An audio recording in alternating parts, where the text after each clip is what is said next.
Before we get into today's episode, I want you to know that this Tuesday, January 21st at 6 p.m. Mountain Standard Time, I have a new free training for you on mastering moderation where I'm going to teach you how to eat just one piece of chocolate.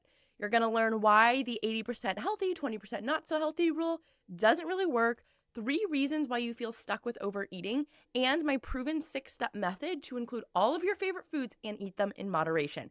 Go to the show notes to make sure you register. The replay will be available for very limited time only, so make sure you register now.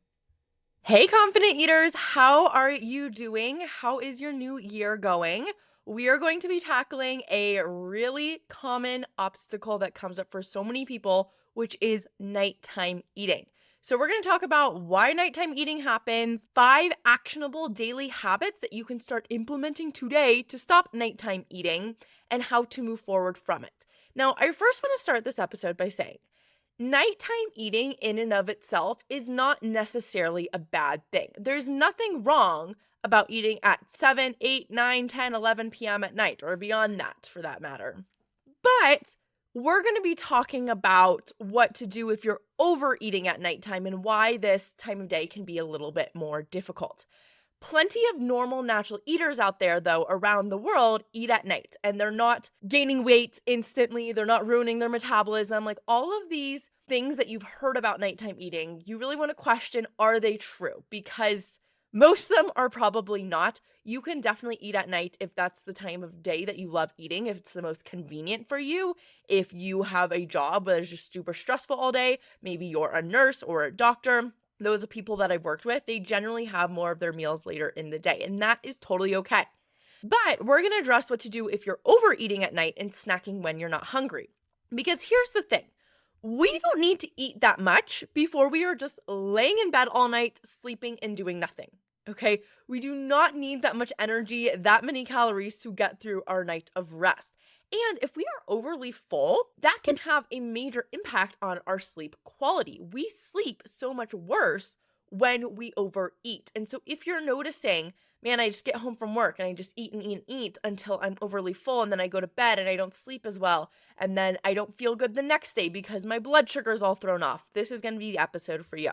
So first, let's understand why nighttime overeating, nighttime binge eating even happens. One of the biggest causes I see for it is skipping meals or undereating during the day. Look, I get we are busy, but to the best of your ability, we need to try to get into some sort of regular meal schedule. Why this is a problem is because if our body gets to the end of the day and it checks in and it says, how many calories have I had today? And it's like, well, we've had an iced coffee with creamer, we've had a protein bar, and we've had an apple and a few nuts. And it's like, okay, that's like 400 calories that we've had today. It's going to try to help you, as our lovely brain does, and it's going to send out urges to eat a lot of food, right? So it's interpreting your day as there must have been some sort of famine throughout the day. There must have not been enough food in our local area to be eating. Although that's not true, that's how our survival brain works. And so it's going to say, hey, now that you're home and there's all this food around, let's make sure we eat. So I call these biological urges. Biological urges are really hard to fight because they are biological. They are our body and brain's way of trying to keep us alive. Okay, so if you are skipping breakfast, skipping lunch, or you're just having like the tiniest little mini meals throughout the day, and you feel like I just get to the nighttime and just eat and eat and eat, that is a totally normal response for your body to have. The second thing that might be happening is these emotional triggers. So maybe you are lonely at night. If you live alone, maybe this is the first time you were alone all day, and that can trigger some feelings of sadness because you're alone. Maybe you get bored at night. You just don't really know what to do. Maybe you're really stressed and you finally feel like once you get home, you can get that stress relief in. So you might not have very many tools or skills to handle these emotions right now. Most people don't. This is not your fault. It's just not something we're taught in life of, well, what do we do to handle these emotions? So if this is you, I recommend listening to episode 45. It's called The Number One Skill You Need to Stop Emotional Eating. Go listen to that because yes, we can find solutions to these emotions and we can do things to get out of them, but sometimes we just need to learn how to sit with them. Some nights you're just going to be lonely. Loneliness is a part of being human. I feel lonely sometimes, but I don't go to food anymore because I've learned to just sit with that emotion of loneliness and tell myself this is a normal part of life. Now, you might have a habitual routine or these environmental cues that trigger the overeating at night. If you have been someone who has overeaten every single night for the past couple of years, 5 years, 10 years, 15 years, 20 years, your brain is going to expect that that routine is going to come every night now. You have trained your brain to expect this habit, and because our brain likes to run on autopilot to save energy, it just keeps suggesting this over and over and over again. So you've created a habitual routine around eating at night. Even if you feel like you're eating plenty of food throughout the day, you're really not hungry when you get to night. If you feel like by just keep eating, it's probably become a habit. You also might have these environmental cues. So if you've tied in this habit with something like watching TV and you snack while you watch TV, now every time you sit down on the couch, you grab the remote, you turn the TV on, your brain says, wait a minute, where's our snacks? Where's our food? Because it's become so ingrained into that routine. Then finally, at the end of the day, we're just tired. We feel fatigued. You might have decision fatigue after going throughout the day, doing, having to make these decisions. Our brain does not have that same willpower that it does in the beginning of the day. So if you are trying to willpower and white knuckle your way through these nighttime urges, it's probably not going to work because that willpower has been depleted. Your brain is tired. So you're going to need solutions that don't rely on willpower and just saying, don't do it in order to get through this. But you need to know that this habit of nighttime eating, it is changeable. I used to binge eat and overeat at night too, but honestly, I would do it at all times of the day. It didn't matter if it was 9 a.m. for me or 9 p.m., I would still binge. But our brains are neuroplastic, meaning they can change. The modern research shows our brain can change infinitely more times faster than we ever imagined, and that's true for you too. If I can do it, so can you. So I know how common it is for dinner to end and the snacking to just keep going until it's time for bed or you're too full to eat anymore. This would happen to me so many times and so many nights, but I overeat anymore at night. I actually rarely eat at night. I do a lot of my working out at nighttime now because I just work all day long. But if I eat at night, I just have like a snack, like I have a protein shake and I just move on. There's no urges, there's no cravings. Those things have been deconditioned from my brain. All right, let's get into the 5 daily habits that you can start to incorporate to help you stop nighttime binge eating. The first one I want you to do is to start the day with a balanced breakfast. We always start by looking at earlier in the day. Whenever someone comes to me and says, I'm overeating at night, I just get such strong urges, I say, what does your eating look like earlier in the day? Because that's going to contribute a lot to how our brain and body are reacting at nighttime. So why this matters is when we don't start our day with a balanced breakfast, if we're just eating something carby, that's going to cause your blood sugar to go all wacky throughout the day. But if we're also just eating something small, you just grab a couple nuts out the door or a small protein bar, that's going to make it so your body's not quite getting the nutrition that it might need that early in the day.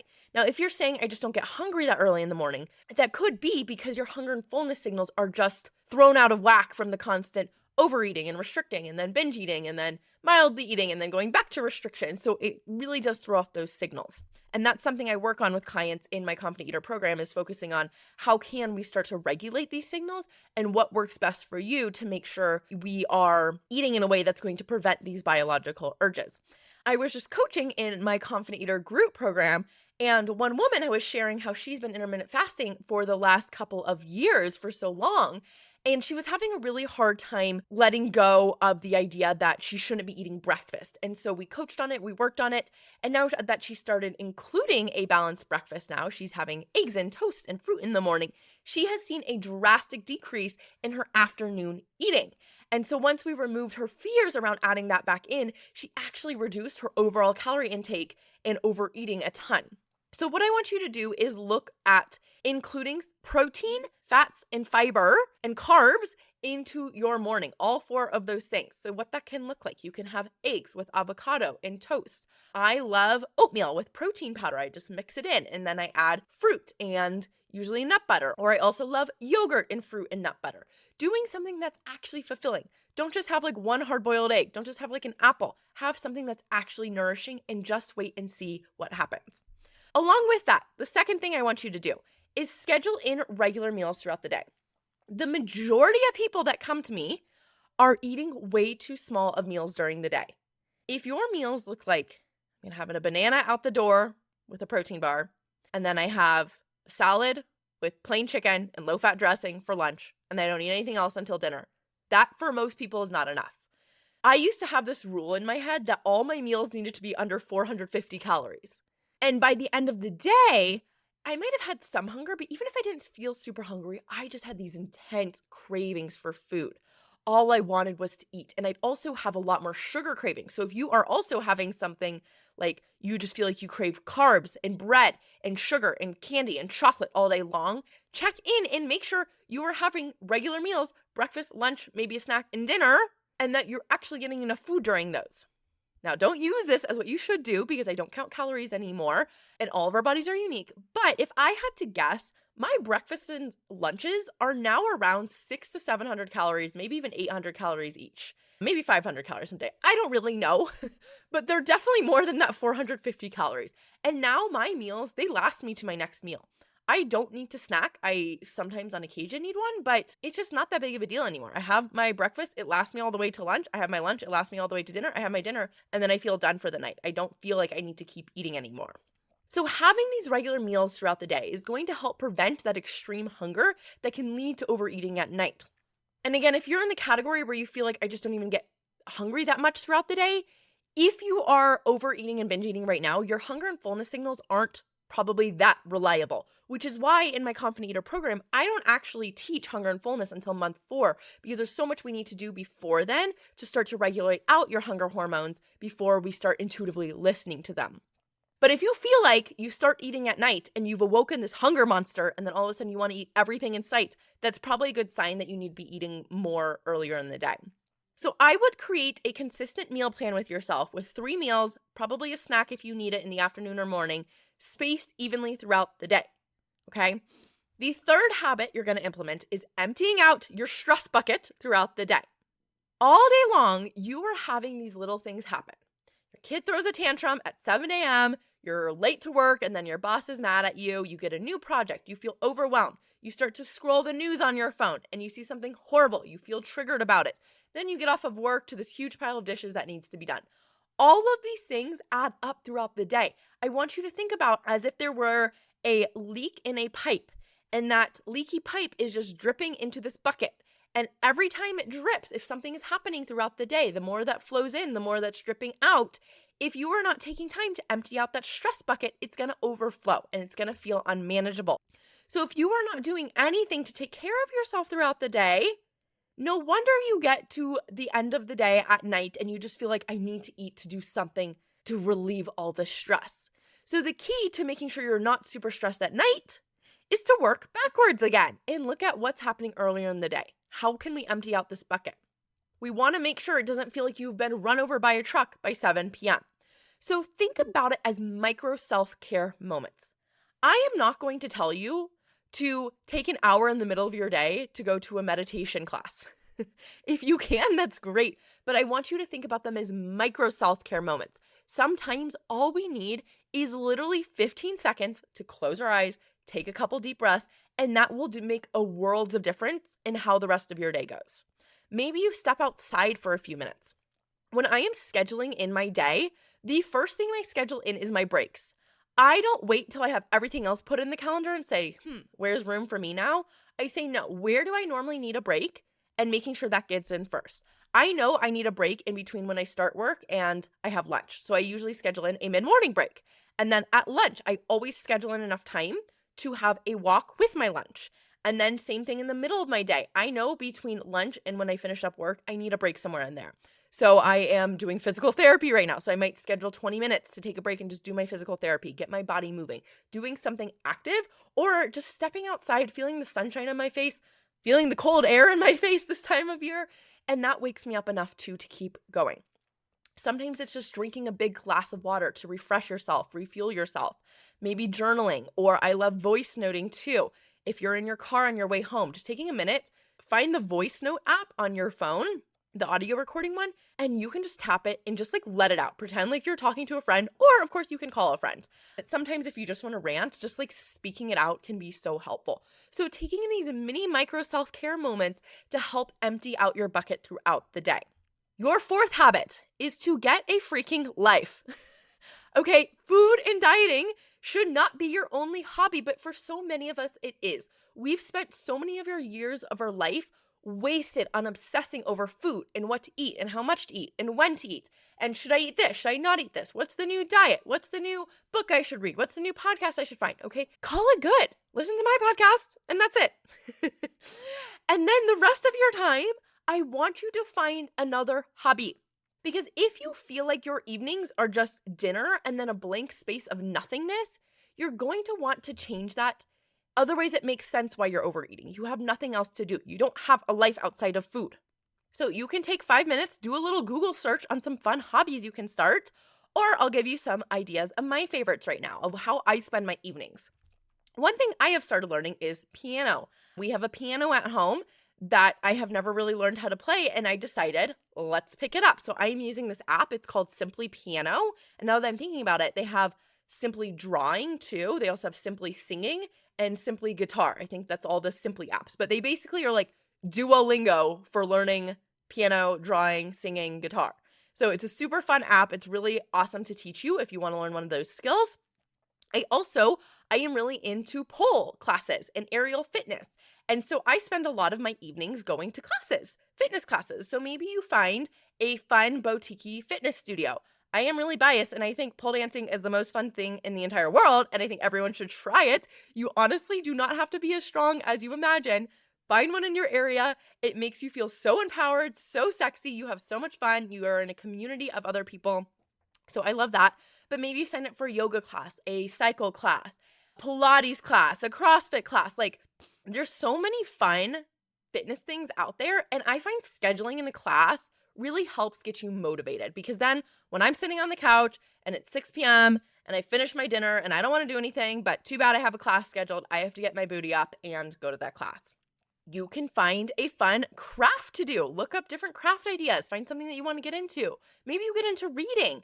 And if you're someone who's like me, who tries to force himself to only read nonfiction and self-help books for the name of learning, find the fiction book that you love, okay? I'm into romantasy. If you haven't heard of A Court of Thorn and Roses, would highly recommend that series. I'm also reading, I just got done with the Fourth Wing series right now. I am really diving into the romantasy world, and it is a big world to explore. So I've been spending a lot of my time reading. I also love a good Colleen Hoover book, like something that's romantic but really fast-paced. Like, I would much rather spend my night reading a book than eating food now. Maybe you find a pottery class or a sewing class. Like, there's these artsy classes out there.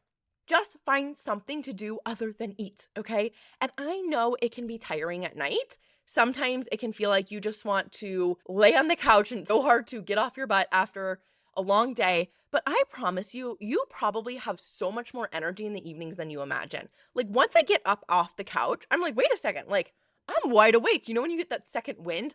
Sometimes we just need to find something that brings us joy and lights us up. So find what that can be for you.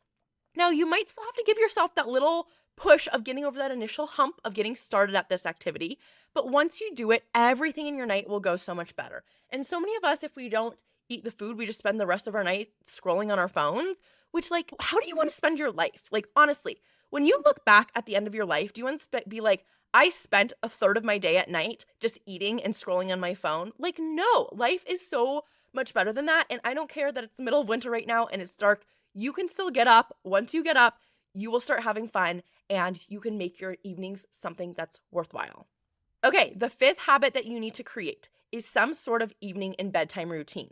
Now, this can be a routine that is long, as in the second I get home from work, I start my routine, or this could be just 1 hour before bedtime, I set an alarm to start doing my bedtime routine.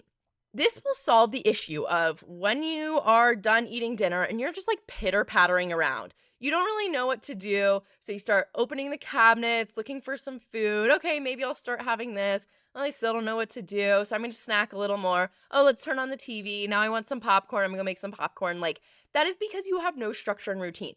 The truth is, though, you probably do have some sort of routine right now. You have the nighttime eating routine. It's just not helpful, and it includes extra food that you don't need. So you want to take your current routine and evaluate it. Look at, what is my current routine? What am I doing? What do I like about it? What do I not like? And what do I want to change? What would be my ideal routine instead? Now, I recommend mixing it up a little to break out of the habit. So right now, if your evening routine is kind of, as I mentioned, you eat dinner and then you're just pitter-pattering around watching TV until you get tired enough that you go wash your face and go to bed, maybe you want to mix it up a little. So maybe you make your dinner, you vow to clean up the dishes after, and then you go upstairs for a second and you wash your face then. Just that little mix up alone can be enough to break our brain out of this automatic routine that we're in. Or maybe instead of watching the TV on the couch downstairs, you watch it upstairs in your bedroom. Or, as I mentioned, you do one of these new things, these new activities, and you actually get out of the house. That would be the easiest way to break up this habit. So you really can interrupt this brain pathway of do XYZ every night. Now, start small here. If you don't have a very big bedtime routine and you're like, all right, I'm going to write this full 2-hour routine of how I want to be, that's probably not going to happen. So just choose one thing to add in or switch out. So maybe you start having tea after dinner, or you put a mint in your mouth, or you decide to go to bed 10 minutes earlier. So you set an alarm to make sure to remind you to go get ready for bed. Maybe you decide to read. So you put a book on your couch and then it's ready for you to go right when you sit down on the couch. I love taking a bath. I am a big bath lady. I feel like I'm like 90 years old sometimes, but I love a good bath. Like, I use the fancy bath bombs for Lush. I use Epsom salts. I put lavender essential oil in them. Like, they are so fun. And then I put on classical music and I just listen to it and I just breathe. I now have a lovely Kindle, so I'm going to be bringing my Kindle in my bath with me and reading there. And doing all these things is just going to help you to break this association between nighttime equals eating. Okay, I want you to be prepared though, that if this is a habit that you have formed for many, many, many years of nighttime eating, do not be surprised if the urge to eat comes up. Your brain is made to do habits. And so it is likely going to tell you, hey, so-and-so, every night at 7 p.m., you normally eat this food. Do you want to do this again? It's going to offer you that suggestion. Just because you go through these things, these 5 habits, does not mean that it's going to eliminate the urge. How we eliminate the urge is we have the urge come up and we don't act on it. That's what rewires our brain. So if you start craving this food, what I want you to do is make sure you are using my free guided urge audio. If you have not downloaded this yet, it is in the show notes. This urge audio is something that you don't need to use willpower for, that you can just pop in your ears. So maybe you want to take your headphones and put them in your kitchen so you can listen to this urge audio if you live with someone, or maybe you just put a sticky note in your kitchen saying listen to the urge audio, and it will walk you through how to visualize the results you want, which is getting through your night without overeating. So make sure you have that downloaded on your phone, ready to go for when these cravings are inevitably going to come up so you can stop them and you can do these new habits. Now, to recap of these 5 habits, the first one is to start your day with a balanced breakfast. Second, you're going to schedule in regular meals. Third, you're going to empty your stress bucket throughout the day. 4, get yourself a life outside of food, a new hobby. And 5, you're going to create an evening and bedtime routine. I want you to pick just one of these to start and implement. If you have been listening to this podcast but not taking action, this is your sign to actually take action. Information is not going to change anything. You can listen to this podcast all day long, forever and ever, but until you start taking action, nothing is going to change. And if you're having trouble with this, this is what I help you do in my Confident Eater program. But for now, just choose one. And then once you've started implementing that, getting data on it, noticing how it's working, then you can move on to the next habit, because small, consistent changes are what are going to lead to lasting results.